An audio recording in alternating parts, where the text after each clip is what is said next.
Hai, anak-anak hebat semuanya. Masih semangat bukan? Kali ini kita akan belajar tema 2, subtema 1, muatan pelajaran ilmu pengetahuan alam. Tema 2 berbicara tentang udara bersih bagi kesehatan.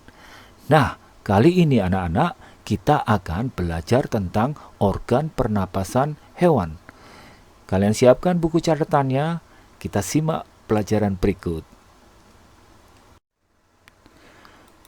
Sistem pernapasan hewan berbeda-beda menyesuaikan dengan tempat hidupnya.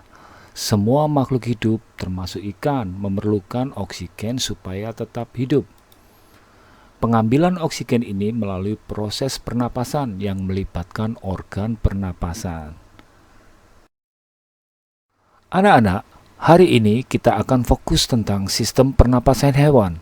Kita akan belajar bersama-sama, yaitu yang pertama tentang pernapasan amfibi, yang kedua organ pernapasan cacing tanah, yang ketiga organ pernapasan burung, keempat organ pernapasan serangga, kelima organ pernapasan reptilia, dan yang terakhir adalah organ pernapasan ikan. Baik anak-anak, mari kita kupas satu persatu. Yang pertama adalah organ pernapasan hewan amfibi. Hewan amfibi adalah hewan yang hidup di darat dan di air. Contohnya katak. Katak adalah hewan yang mengalami metamorfosis sempurna, dimulai dari berudu sampai katak dewasa. Ketika berudu, bernapas menggunakan insang. Ketika menjadi katak dewasa, paru-paru mulai berfungsi. Jadi, katak bernapas menggunakan paru-paru dan kulit. Yang kedua adalah organ pernapasan cacing tanah, bahasa latinnya vermis.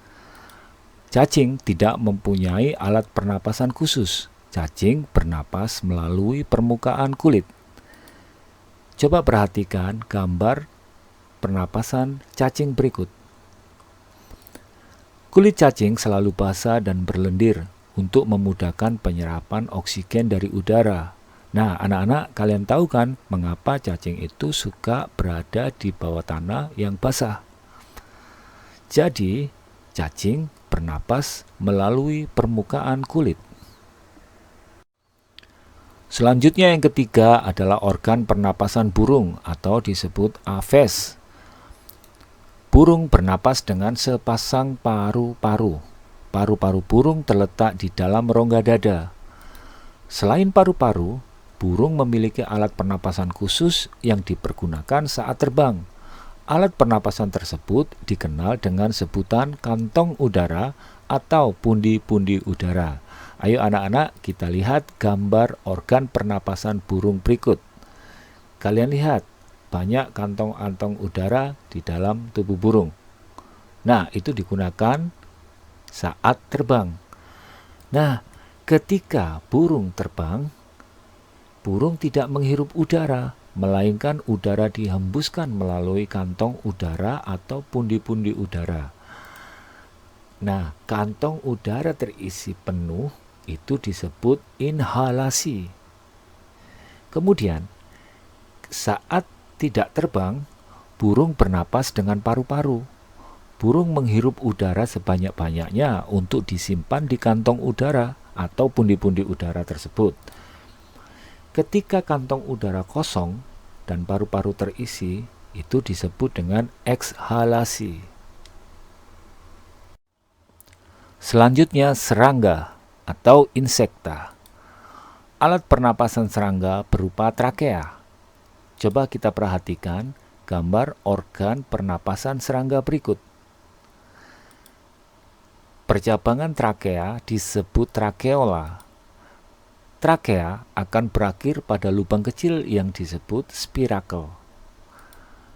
Spirakel merupakan tempat keluar masuknya udara pada serangga. Sekali lagi, perhatikan gambarnya anak-anak.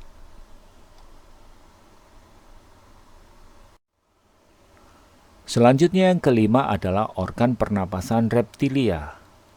Contoh reptilia adalah ular. biawak, komodo, kadal, cicak, dan lain sebagainya. Reptilia bernapas dengan paru-paru.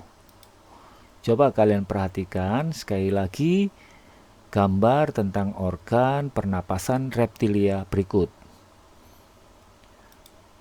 Pada reptilia, udara masuk melalui hidung menuju ke trakea. Kemudian dari trakea menuju ke bronkus. Setelah dari bronkus berakhir di paru-paru. Jadi, organ pernapasan reptilia disebut paru-paru. Dan yang terakhir atau keenam yaitu organ pernapasan ikan. Ikan disebut Pisces. Ikan bernapas dengan organ khusus mirip saringan yang disebut insang. Kita lihat di sini anatomi insang. Kalian perhatikan. Nah, untuk memperoleh cukup oksigen, mulut ikan dan insang bekerja bersama-sama dan bergantian membuka dan menutup. Jadi, organ pernapasan ikan yaitu insang. Sampailah kita pada tahap kesimpulan pembelajaran kita kali ini, yaitu yang pertama, semua makhluk hidup memerlukan oksigen supaya tetap bisa melanjutkan kehidupan. Yang kedua, proses pernapasan semua hewan melibatkan organ pernapasannya. Yang ketiga, sistem pernapasan hewan berbeda-beda menyesuaikan dengan tempat hidupnya. Yang keempat, karena katak hewan amfibi mengalami metamorfosis, maka alat pernapasannya berbeda. Ketika masih menjadi berudu, bernapas dengan insang. Dan ketika sudah menjadi katak dewasa, bernapas dengan paru-paru dan kulit. Kemudian, ketika burung terbang, burung akan berhenti sejenak untuk mengisi pundi-pundi udara. Ketika pundi-pundi udaranya sudah penuh, maka burung akan terbang kembali. Nah, sampai di sini anak-anak pembelajaran kita kali ini. Semoga bermanfaat dan kalian tetap semangat.